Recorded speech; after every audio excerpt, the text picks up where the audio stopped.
Good Shabbos. This is like COVID. We're all spread out. Don't get too close. Here we go.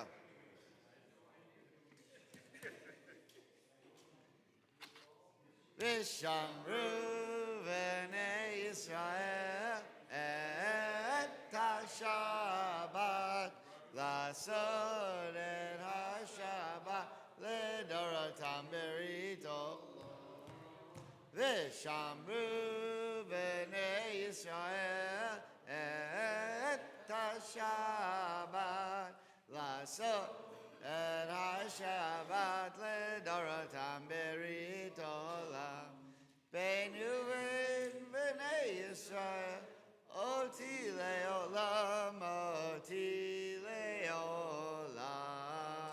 V'shamru v'nei Yisrael et ha-Shabbat Lasod et ha-Shabbat Ledorotam berit olam Ki sheshet yomim asa Adonai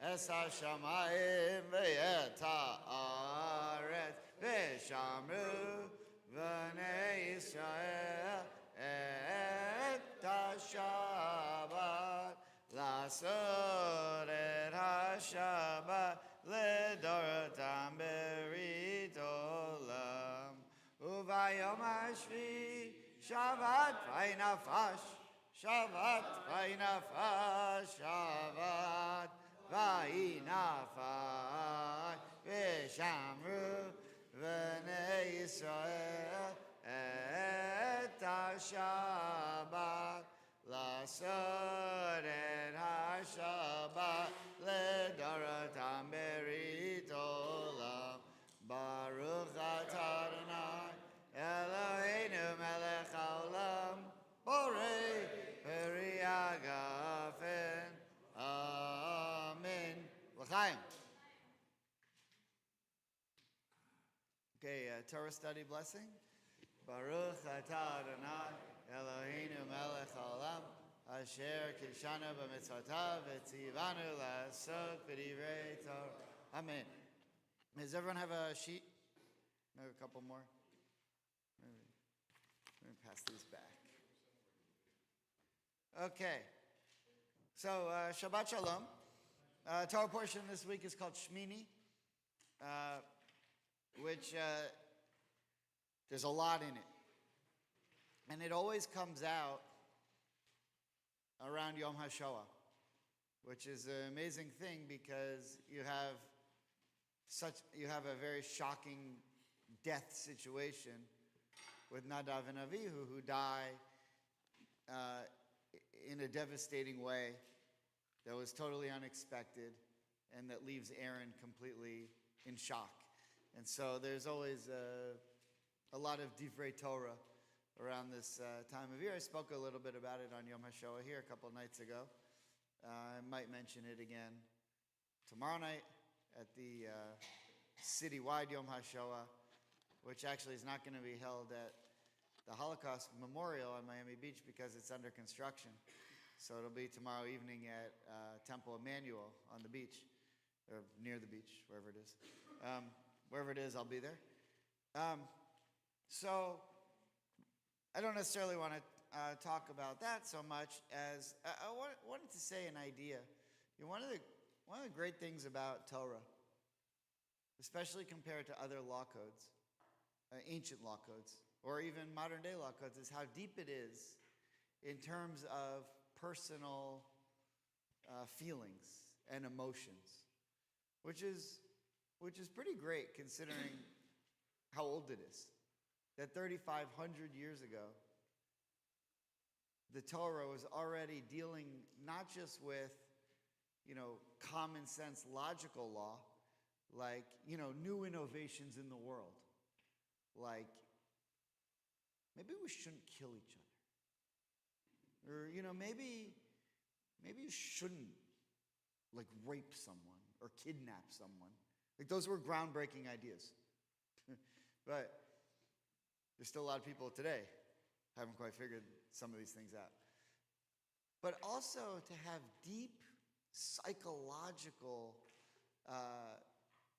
implications, explanations, warnings to be built into the Torah. And it's one of those that I want to look at today. But they're so nuanced that they're really easy to miss. Because you could just see in one verse an exchange between two people that seems almost insignificant. But if you then go to the Midrash and see, well, what was that exchange? This may surprise you, but not every conversation in the ancient Near East was one sentence. You ever know? And he said to him, okay. What's the response? No response. Why? Because it's already heavy enough. People are going to have to carry this around for a long time. So, and he said, go do this. So he did it. As opposed to, do what? You know, how? Why? Okay, so that stuff is later on in the Midrash. But there were conceivably, I mean, have you ever noticed every conversation is like one word? And God said to Moses, do this. Okay, that's it. Not why, not how, not where. So what else, you know, how did you know how to do it? I'll give you an example. Bind these words on your doorpost. Okay. So which words? And which door? And how high up on the door? And do you need a special kind of paper? Do you need a special cover? Do you tilt it? Or do you just write it on the door? I mean, how do you know? Where is the... But the Torah doesn't have room to get into it. So sometimes these little conversations, you have to look at really closely and then go to Rashi to tell you, well, what does the Midrash say about what's going on here? And there are a couple interactions between Aaron and Moses here that are so interesting and so telling. So we want to deal with the second triennial cycle with chapter 10. So I want to look at the beginning of 10. But then in order to understand this relationship between Moses and Aaron here and what happens between them in Leviticus 10, starting with verse 1, we're then going to have to go back to chapter 9 because something else happened there that explains what happens in 10. Or at least helps us. Okay. So I would say clear so far, but I could understand if it's not. But let's get into it and see what happens. So essentially, as a preview here, what I'm trying to say is there's an interesting interplay between Moses and Aaron that is nowhere near clear. But if we try to peel back the onion a little bit, then we can see something really cool. Okay, so here we go. Leviticus chapter 10, verse 1. Norman. Now Aaron's sons, Nadab and Abihu, each took his fire pan, put fire in it, and laid incense on it. And they offered before the eternal alien fire, which had not been enjoined upon them. And fire came forth from the eternal and consumed them. Thus they died at the incense of the eternal. Then Moses said to Aaron, "This is what the eternal meant by saying, 'Through those near me I show myself holy and gain glory before all the people.'" And Aaron was silent. Okay, and that's it. So, what just happened? Now, the Torah portion is called Shmini. Anyone know what Shmini means? The eighth. Because we'll see in a second, if we go back to the beginning of the Torah portion, it starts off, and it was on the eighth day. So a good question is, the eighth day of what? What do you mean? What are a couple things we know about the eighth day in Judaism? Circumcision, right. Which means that something is, a male is born, but isn't quite ready for the covenant until he reaches the eighth day. So maybe those 7 days of birth It's like the world. Those first, when we started counting, right, we're now in the year 5,785. So, since when?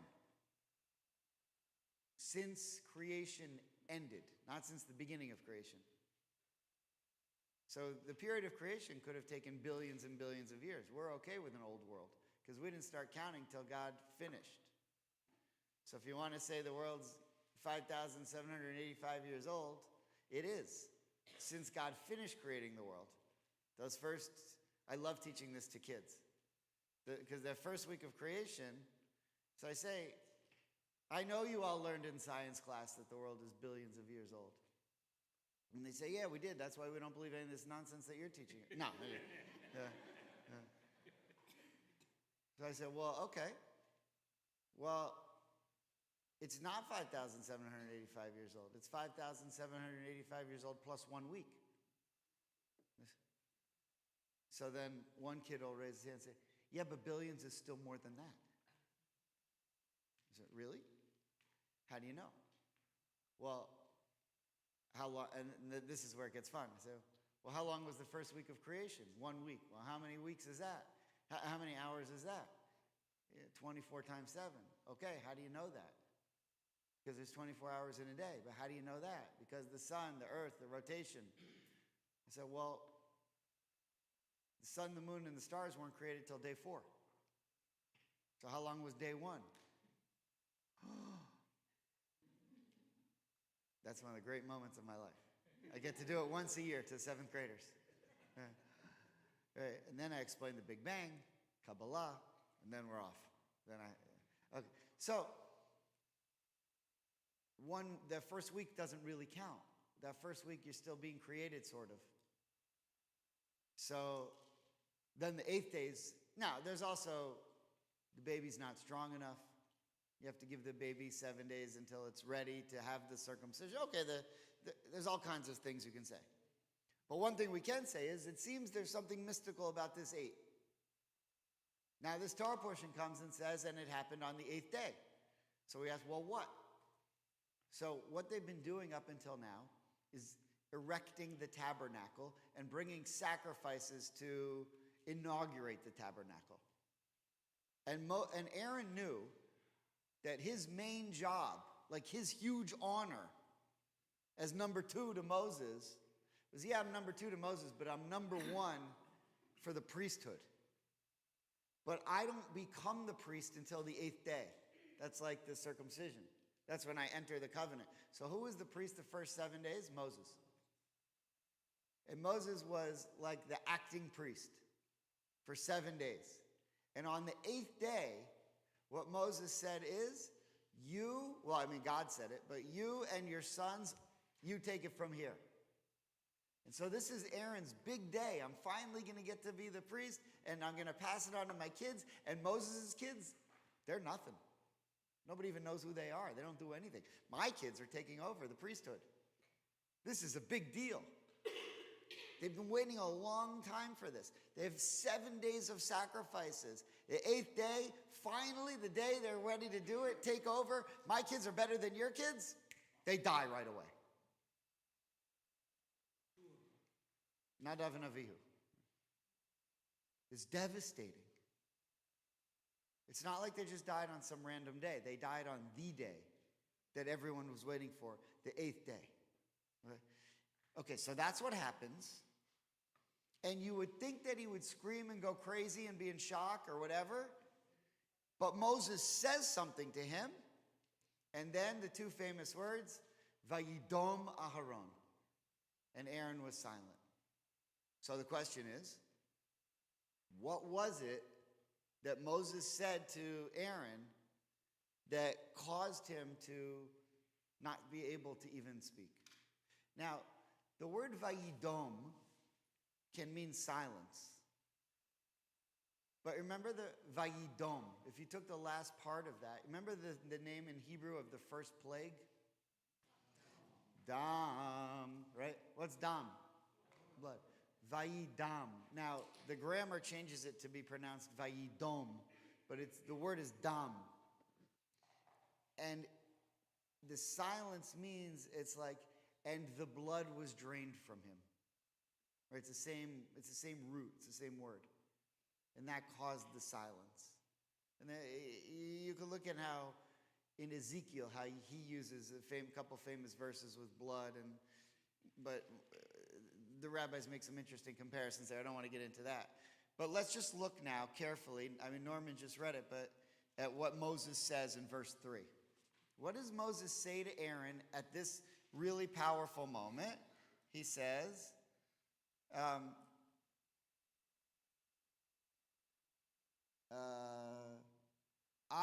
Moses said to Aaron, of this did God say, I will be sanctified through those who are close to me, and I will be honored before the entire people. And what Rashi says there is, Moses is essentially saying to Aaron, I thought in order for this thing to work, in order for this altar that we're going to create, I thought it would take a major sacrifice. You know, the first time this altar that they've created is eventually going to be it's meant to be taken to Jerusalem and put on the Holy Temple, in the exact spot where the original altar was sanctified or inaugurated by Abraham putting Isaac on it. Remember the Akedah? And Moses thought, I thought it was going to be similar. I thought we were going to have to give up our lives for this, you and me, because I thought we were the closest to God. Now I realize your sons were even closer to God than us. And that put Aaron in shock. I mean, the whole thing is just overwhelming. I don't know if Moses really believed that, but that's what he said. And that's how the rabbis interpret it. And then Aaron was silent. Now, in order to understand this interplay that we just saw, we don't understand it yet. We just saw what happened. We don't understand it. But in order to understand it, there's another interplay that goes on with Moses and Aaron in the previous chapter, in 9. And it's just as subtle. By the way, if we went far, I thought about doing, there's another one that comes later. I thought about teaching this today, but the Talmud on it is so laborious that we'd never get through it. And I don't know, even if we did, we'd understand it in the end. But if you want to read it, it's on Zvachim, page 101a. Be my guest. It goes on to the top of 101b. But what happens over there is Aaron is commanded. Aaron now brings his next two sons up, Eleazar and Itamar. And they replace Nadav and Avihu, and they go and offer a sacrifice, and they do it the right way. But then in the end, they do something wrong again. Maybe. What happens is, Moses tells them that there's a lot of offerings that get offered, but one of them that gets offered, they're supposed to eat right by the altar. And where you eat the sacrifices plays into Jewish law. But they do it wrong. And Moses comes up to Aaron and his sons and says, what are you doing? I told you had to eat this right here. It's a sin not to eat this. And if you don't eat this, you're not going to gain atonement for all the people. There's a lot riding on this. And Aaron looks, and he rebukes Aaron. And Aaron looks at him and says, what are you, nuts? Don't you know the law?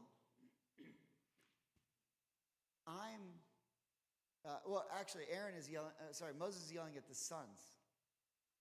He yells at Aaron's sons. He says, what are you two doing? Eleazar and Itamar. And Aaron comes over to Moses and says, what are you, nuts? Why are you yelling at them? And we don't know what that means. But if you look in the Midrash, you have to know halacha. What's the halacha? The halacha is, when you're an onen, you can't eat sacrifice. What's an onen? Someone in deep mourning.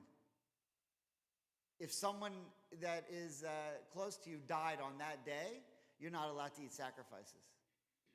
So Aaron says, Moses, what do you want from us? The law is we're not allowed to eat it. We're onen. And Moses then says, Moses heard it, and Moses said, I agree with you. I was wrong. Moses is saying, I was wrong about Jewish law. Right? You know, I mean, look, if he wanted to say I was wrong on my fashion sense, okay, whatever. I don't know if any of you were at Alex Edelman when the comedian, he performed at University of Miami Hillel a couple of weeks ago. He said, Al, you were there. He said, my father is an MIT professor who came in second in the Nobel Prize. He was one of the inventors of the artificial heart. But my mom thinks he's a complete moron.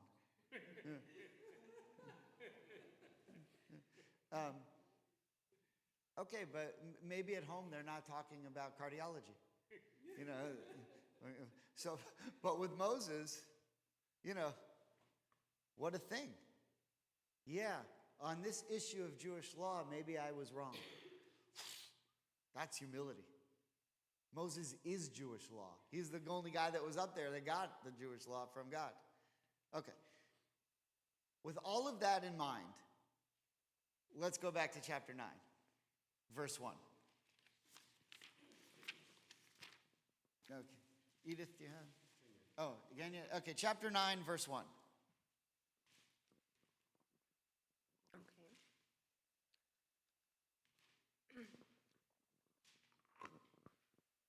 And Aaron's sons, Nabat and... It was... Oh, I'm sorry.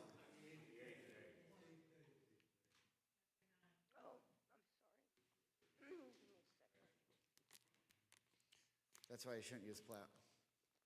Can't find anything in plow. They make these Torah books. I don't know if you've seen this. They make these books where you can go page to page. I got it. On the 8th day, Moses called Aaron and his sons and the elders of Israel. He said to Aaron, take a calf of the herd for a sin offering and a ram for a burnt offering without blemish, and bring them before the Lord. And speak to the Israelites, saying, take a he-goat for a sin offering, a calf and a lamb, yearlings without blemish for a burnt offering, and an ox and a ram for an offering of well-being to sacrifice before the Lord, and a meal offering with oil mixed in. For today the Lord will appear to you. They brought to the front of the tent of meeting the things that Moses had commanded, and the whole community came forward and stood before the Lord. Moses said, this is what the Lord has commanded that you do, and the presence of the Lord may appear to you. Then Moses said to Aaron, come forward to the altar of sacrifice and sacrifice your sin offerings and your burnt offerings, making expiation for yourself and for the people, and sacrifice the people's offerings and make expiation for them as the Lord has commanded. Okay, so Moses is telling Aaron what to do. So we already pointed out what's going on with the 8th day. This is the 8th day, as Rashi says, of the inauguration of the priesthood. We happen to be on the first day of Nisan. So it's about a year after they left Egypt. They take a calf, a young male of cattle for a sin offering, and a ram for an olah offering, and they're going to offer them before God. Okay, and then there are a few more different sacrifices. It goes on. And then verse 5, they took what Moses had commanded to the front of the tent of meeting. Who's they? Aaron and his sons. And the entire assembly approached and stood before God. So everybody's watching. It's a lot of people. It's like if you watch the NFL draft. Every single person in Green Bay was there. And went crazy for some offensive tackle that they never heard of. Right? It's like the stupidest sporting event in history. It's like, in 3 rounds, if you've heard of 2 players, it's incredible. All right, doesn't matter. But Moses said, this is the thing that God had commanded you to do, then the glory of God will appear to you. So it's clear already that they're supposed to come forward and do this. But then Moses says it again in verse 7. Again, this is extremely subtle, very nuanced. Come near to the altar and perform the service of your sin offering. So that might put Aaron already at a little bit of like an uncomfortable moment. Because in front of the whole community, Aaron's saying, you're going to offer an offering for all their sins, but by the way, come offer an offering for your sin too. Okay? Now, what does that mean?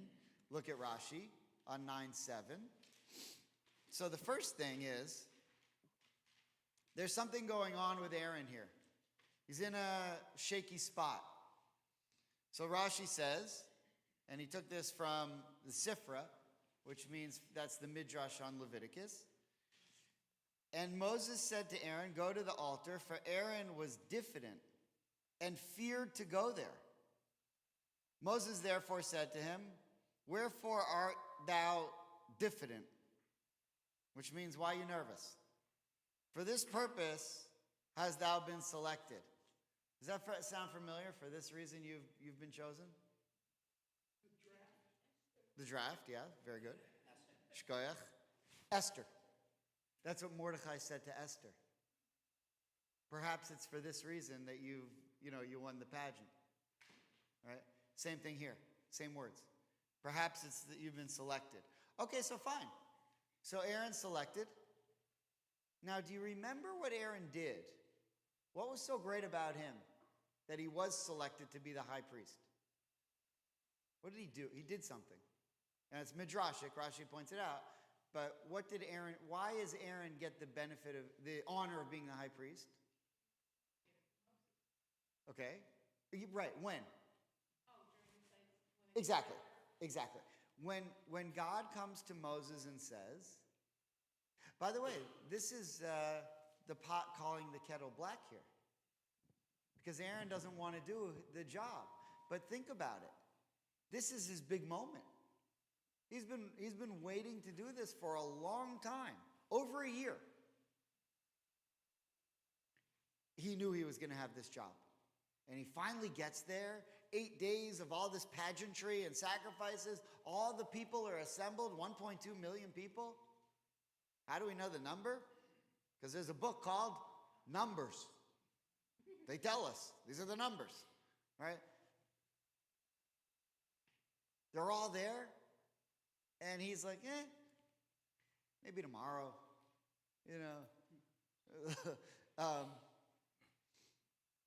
it's like when we're in Israel and you have like 3 things in a row on the agenda. And like you've done 2 things in the morning. I'm tired. A few people, I'm going to go back to the hotel. First time I've ever been in Israel, 70 years old. 60 years old, whatever. We're about to go see, like, where King David lived. I'm tired. No problem. We'll do it next time you're here. That's it. There's no next. This is it. Not that it bothers me when people skip things on trips like that. I don't mind. Go to the hotel, get a massage. Yeah. All right. All right. Aaron's nervous. He's not sure he wants to do it. What is his sin offering? Look what Rashi says. Which animal is the sin offering? The young calf. You see where it says that, Rashi? Why a calf? The golden calf. That's his sin. He was part of that. So he's nervous. Makes sense. It wasn't like he accidentally ate bread on Pesach. He took one bite and then spit it out because he forgot. He was part of the golden calf that almost got all the people destroyed and blew this whole thing called Judaism. So Moses says to him, Go up there with a calf, hint, hint, for your sin. What sin? Moses says. Oh, I don't know. I can't think of anything. Just take this calf and see what happens. Good luck. Okay, so Aaron's nervous. There's a lot going on here. You see? Okay, but while he's nervous, Moses' response is, don't be nervous. This is your moment. This is the reason you've been chosen. Now, why was he chosen? Because when God picked Moses, Aaron didn't complain. Aaron's also a prophet. Aaron talks to God too. We see Aaron talk to God all the time, and God talked to Aaron. He's a prophet, but God picks his younger brother, which is weird. And instead of saying, what are you picking my younger brother? I'm a prophet too. I could say, let my people go. He doesn't complain. And instead he says, Moses, I'll be your assistant. And like you said, I'll be your spokesman. By the way, what's Moses getting the job to be? God's spokesman. Moses has the worst speech impediment known to man. No one can understand a word that he says, and God picks him to be the spokesman instead of Aaron. Aaron says, the one thing that I'm better at than him is speaking, and you're picking him over me to be the spokesman? And what does Aaron show? Humility. Which makes him the perfect guy to offer the sacrifice. Right? Now, Moses saying to him, what are you afraid of? You've been asked to be the leader, go lead. Doesn't that sound like the pot calling the kettle black? Remember when God said to Moses, hey Moses, I need you to do something. It's not for me. I'm out. And then God said, I don't think you understand. You're doing this. Right? But Moses had the same reaction. So maybe it's experience. And Moses is saying, maybe he said it in a different way. Maybe he said, hey, I was once in your shoes. I didn't want to do it either. It worked out. Now I'm doing great. I'm making a fortune. I've got the rights to this book. I think it's going to do pretty well. Some of this is, all right. Okay, so now we see what's going on here. Let's just focus on verse 7 for a second. Verse 7 says,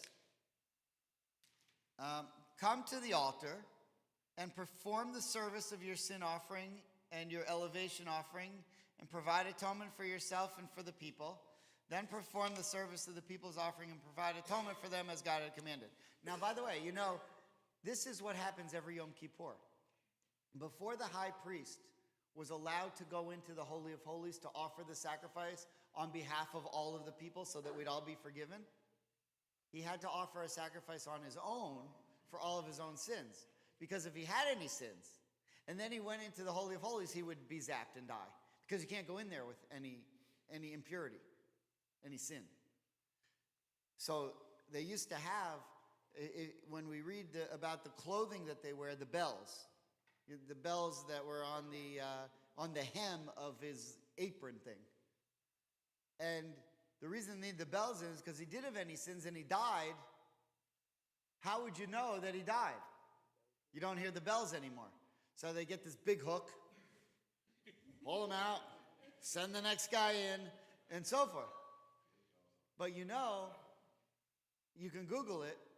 Several years ago, they found one of those bells in the excavations by the Western Wall.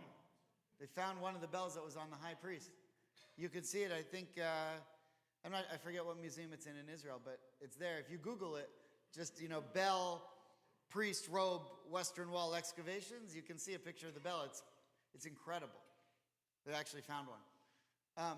And it's shaped just like the pomegranate as it's explained in the Torah. And,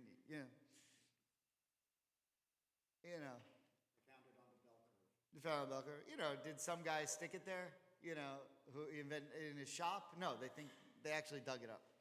All right, so look what Nachmanides says, the Ramban, the second source on the sheet. Annabelle, would you mind reading that where it says embolden yourself? Embolden yourself and come and do your priestly activities. Some rabbis say that Aaron saw the horn altar in the form of the bull, which was as stated in Psalms 106:20, Israel had worshipped, and he was frightened by it. Then Moses came near and said to him, My brother Aaron, do not be afraid of that which you fear. Embolden yourself and come near it. This is why he said, Draw near unto the altar, and Aaron drew near unto the altar with zeal. The reason for this apparition which Aaron saw in the altar was that since Aaron was the Holy One of the Eternal, having no sin on his soul except for the incident of the golden calf, therefore that sin was firmly fixed in his mind, something like that which is said, and my sin is ever before me. It does appear to him as if the form of the calf was there in the altar, preventing his attaining atonement through the offerings he was to bring. That is why Moses said to him, Embolden yourself, so that you should not be of such humble spirit, for God has already accepted his works. Right. You know, Golda Meir once told someone the famous quote, don't be so humble, you're not that great.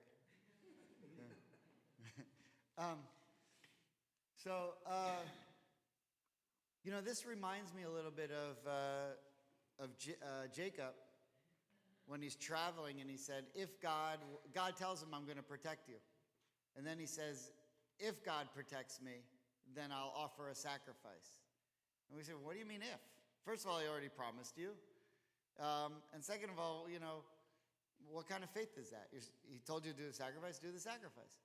So the rabbis say the reason he says if is Jacob knew that God already promised him that he was going to protect him on his journey, but he said, yeah, but what if I sinned and I don't deserve it anymore and I lost that protection? That's what he was worried about because he was so humble. And then the rabbis tell us he didn't sin, but that's what he was worried about. Maybe I did. So he said, you know, if I can get there without sinning, then God's promise will come true. But if I do sin, I'll lose the promise. Okay, so, and Aaron has already been forgiven. How do you know that Aaron's already been forgiven for the golden calf? Because if he was guilty of building the golden calf, he'd be dead. Because everyone who was guilty of building the golden calf was killed. Remember Moses ground it up and made them drink it? And then like a plague took out everyone else who was involved. But Aaron, it was forgiven. It's over. It's over for everybody except Aaron, because it's now part of him.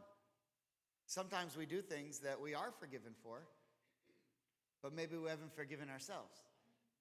Right? You know what I mean? That's a pretty deep thought. Okay, so now there's one more piece. And the last piece is that, well, Aaron is now going to ascend the altar and try to do what Moses is telling him to do. And there's another interplay there between Moses and Aaron. And this brings it all home. So let's skip a little bit in the Torah portion, in chapter 9, to verse 19. Chapter 9, verse 19. So let's just make clear, though, that everything we've said in the last 43 minutes, or maybe 38 once we finish Vishamru, is that we've sort of recounted quite a bit of Aaron and Moses' relationship. Right?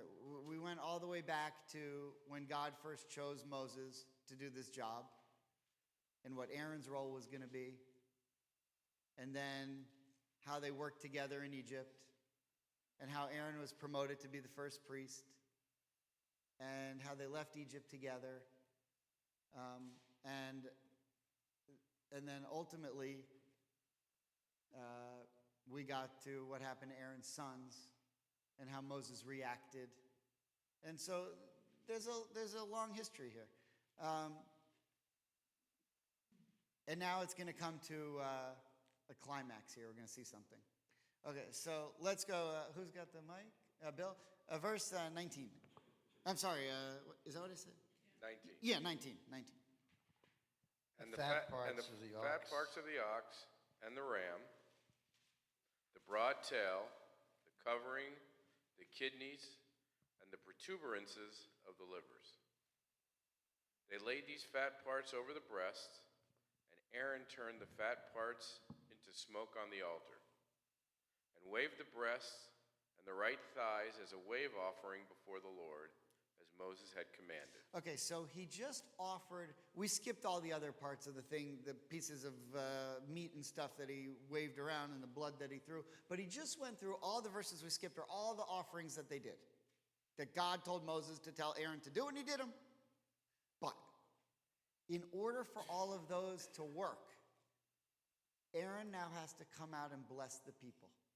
That's in order to make it, to effectuate all of the sacrifices that he offered so that they'll gain atonement for all the people for all their sins for that year. Because now, by the way, this would transfer to Yom Kippur, but this is when the altar is erected for the first time, and first time they're able to do it. So this is still part of the inauguration of the altar. But once he did that, there's one more piece to that, and that's the blessing of the people. And when he comes out to bless the people, there's a lot going on here. I mean, there's only a couple verses, but in those verses, it's very rich. So let's keep going. Now we're up to verse 22. So what I'm just pointing out is that we're now transferring from offering the sacrifices, and we're done with that, to now blessing the people to see if it worked. Okay, here we go. Aaron lifted his hands toward the people and blessed them. And he stepped down after offering the sin offering, the burnt offering, and the offering of well-being. Okay, so now we have to ask ourselves, after verse 22, did it work? Did the blessing of Aaron work? And the answer is we have no idea. But when we read the next verse, we're going to say, no, it didn't. So watch this. Okay, 23. Moses and Aaron then went inside the tent of meeting. When they came out, they blessed the people, and the presence of the Lord appeared to all the people. Fire came forth before the Lord and consumed the burnt offering and the fat parts of the altar. And all the people saw and shouted and fell on their faces. Okay, this is unbelievable, but we don't understand it. So we need Rashi. So if you look on the first page, the last source, Rashi, Leviticus 9:23. Okay. Who's got someone have a mic? Mike, would you like to read? Okay. Sherry? Okay, when Aaron perceived? When Aaron perceived that all the sacrifices had been offered and all the rites performed, and yet the Shekhinah had not descended for Israel, since a heavenly fire had not fallen to consume the sacrifice, he was uneasy in mind and said, I feel certain that the Holy One, blessed be he, is angry with me, and that it is on my account that the Shekhinah has not descended for Israel. Okay, so look what happened. We're going to get back to that Rashi, but let me just explain what happened. Aaron raised his hands. He blessed them. How do I know he blessed them? It says so in verse 22. The blessing should be done. That's it. Verse 22, he blessed them. We're good to go. He's the high priest. He's the one who does the blessing. By the way, we don't learn until Numbers the priestly benediction. Yivarechecha Hashem v'yishmerecha. You know, like last night, we had the teachers. So we blessed the teachers. So Rabbi Greengrass and I, okay, which blessing are we going to do? The only one we know. Yivarecha, so we do. Oh, now we have to bless, we didn't realize. Now we're blessing the 5th grade too. Which one are we going to do? The other only one we know. I mean, same thing, you know. And then there's someone else we had to bless. It's like, oh, hey, you know. I mean, you could throw Shehechianu in there, but this is the blessing. So Rashi says that here they actually did the priestly benediction. Even though we don't learn what the priestly benediction is till later, according to Rashi, they actually offered the priestly benediction. And Rashi's taking that from the rabbis. Okay, but my point is, Aaron, after all that, and after saying, I don't think I'm worthy, and after telling Moses, I've got this thing with the golden calf, I don't know if it's going to work. Moses, you've been chosen for this. It's going to work. What are you worried about? It's going to be great. He goes up there. It doesn't work. So when it doesn't work, he's got to be embarrassed. So now look what it says. Moses and Aaron go back in and regrouped, did a cheer, whatever. They came back out and they blessed the people. And this time, with Moses and Aaron, God appears to the entire people and it works. You see what just happened? Aaron couldn't get it to work. So Moses says, it's all right, I got you. I'll come with you. Moses goes in with him, comes back out. They try again, and it works. Strange situation. Okay, so what just happened? Sherry, could you finish off the Rashi? He therefore said to Moses, my brother Moses, do you act thus with me? You know that I have entered into the matter at your bidding, and yet I have been put to shame. Moses at once entered the tent with him, and they offered the prayer, and Shekhinah descended for Israel. Okay, so what happened was Moses said to him, it's working. It hasn't worked, but it's working. We missed one step. And that is, before you can't offer the sacrifice in here and then go out there outside the tent of meeting and God's going to perform. You have to offer the sacrifice in here, ask God to show up in here, and then go out and God will be there.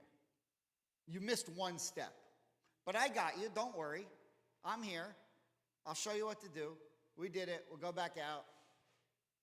And the people were probably looking at Aaron like, what a dud.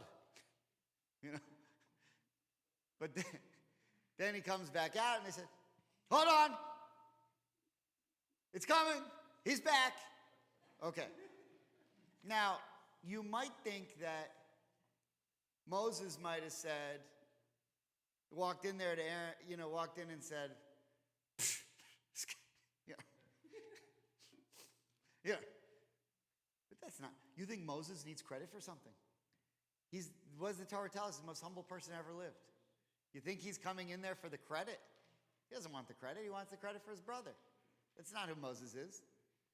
Okay, so now they came out and blessed the people. One last Rashi on the back of the page to try to make this make sense.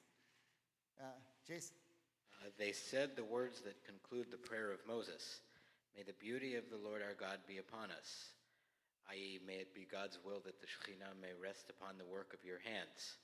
They invoked just this blessing and not another formula, because during the whole 7 days of the installation, when Moses was setting up the tabernacle and officiating therein and dismantling it daily, the Shekhinah had not rested upon it, and the Israelites felt ashamed, saying to Moses, "Oh, our teacher Moses, all the trouble which we have taken was only that the Shekhinah may dwell amongst us, so that we may know that the sin of the golden calf has been atoned for on our behalf." Wow. Okay, do you see that? It looks like when you just read the Torah that the only way you can get the Shekhinah to come is if Aaron has Moses' help. But for the previous 7 days, Moses has been setting these things up and offering his own sacrifices. And everyone knew once we set this thing up, God's supposed to come down with this fire and burn the sacrifice, and that wasn't happening. And so what it looks like on the outset is Aaron couldn't do it without Moses. But after 7 days of seeing that Moses couldn't do it, it's actually the reverse. Moses couldn't do it without Aaron. Do you see that? Okay, so you might say in this one moment Aaron couldn't get it, but Moses hadn't been able to get it for the last 7 days. And the people thought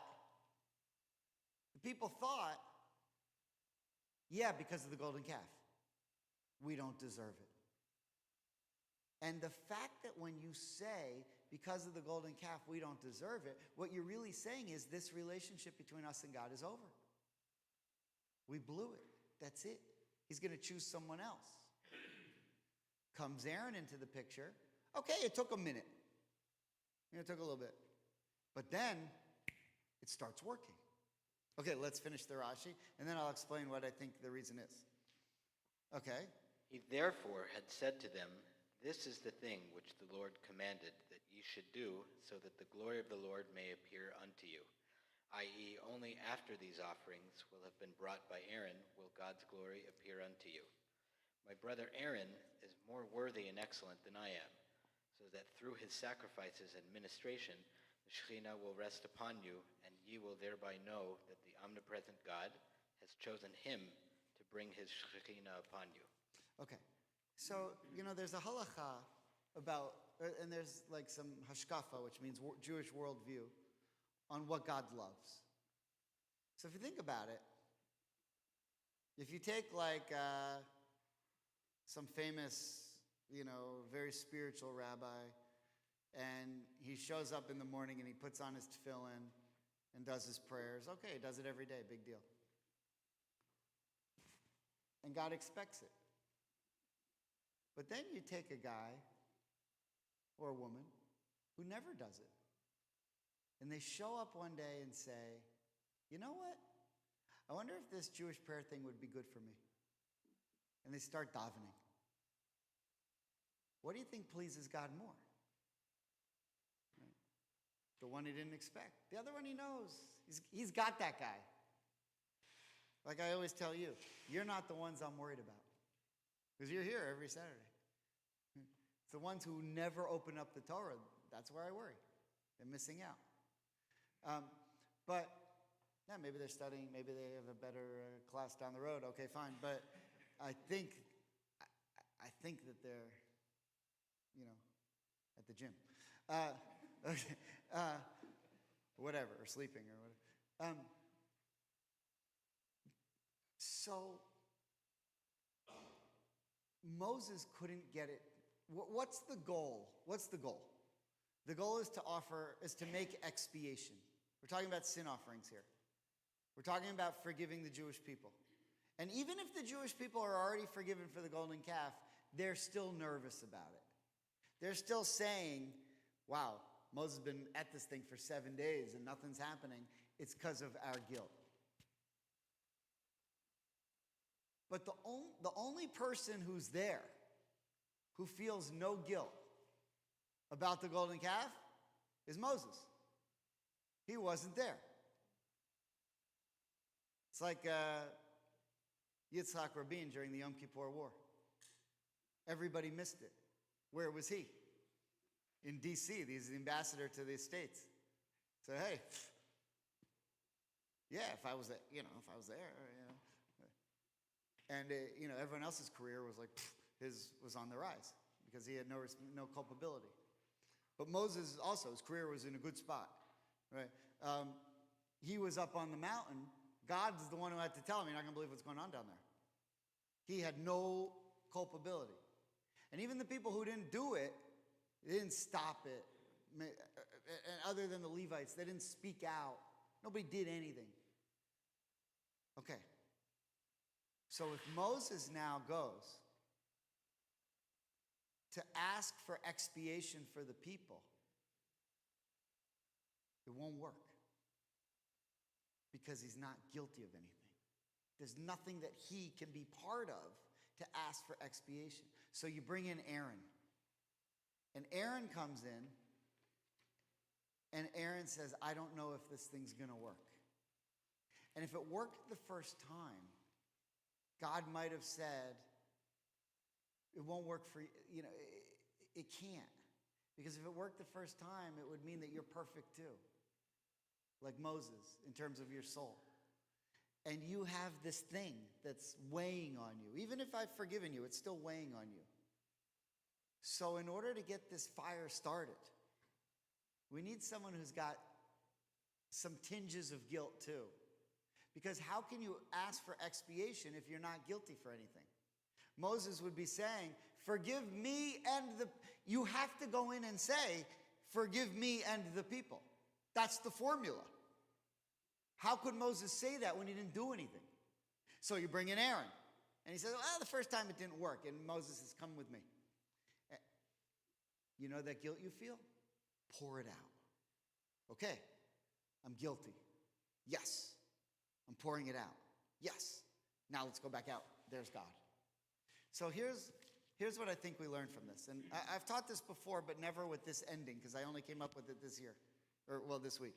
But this is, I read a bunch of Hasidic Rebbes and what their view is on this. But I want to give you my view instead, because it's probably better. It's about humility. No, it's just something that I thought of. You can take it or leave it. Aaron is chosen to be the leader for this moment. But you can't be a leader. And I hope this rings true in terms of the people who are leading us today, whether it's here or in Israel. You can't really be a leader if you can't admit your mistakes.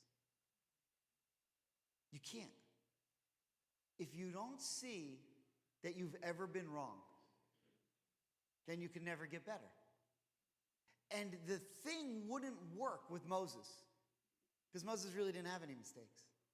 And so God knew all along, if I pick Moses to be the high priest too, and he's going to be the person in charge, and he's the one who has to say the formula for my mistakes and for all the people's mistakes, his heart's not really going to be in it because he doesn't have any mistakes. I mean, he has some mistakes, but not like the golden calf. He hit a rock. Okay, whatever. But the golden calf, Aaron had to be part of that. Because if Aaron wasn't part of that, then when they went to inaugurate the tabernacle, there wouldn't have been anyone qualified who could say my mistakes and the mistakes of all the people. So he had to be there for that job. But if Moses were to do it alone, and he would have said, yeah, I made a mistake, and no one would have believed it because he wasn't part of the main sin that everyone was talking about, but Aaron was. So what made it work? When they brought someone in who said, I made a mistake and I learned from it. And the way that I learned from it was I humbled myself and asked God to forgive me. And if you can't humble yourself and ask God to forgive you for things, you cannot be a leader, at least according to the Torah. Okay, that's it. Shabbat Shalom.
Testy one.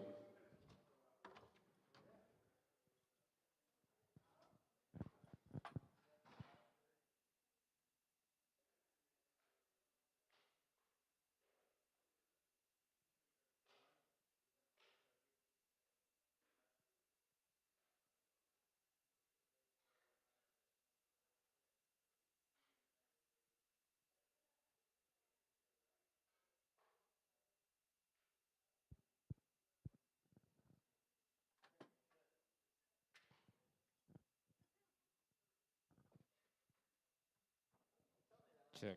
Testy one, two. Check. Testy one, two.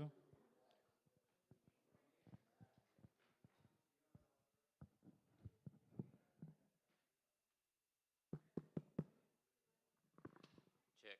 Testy one, two.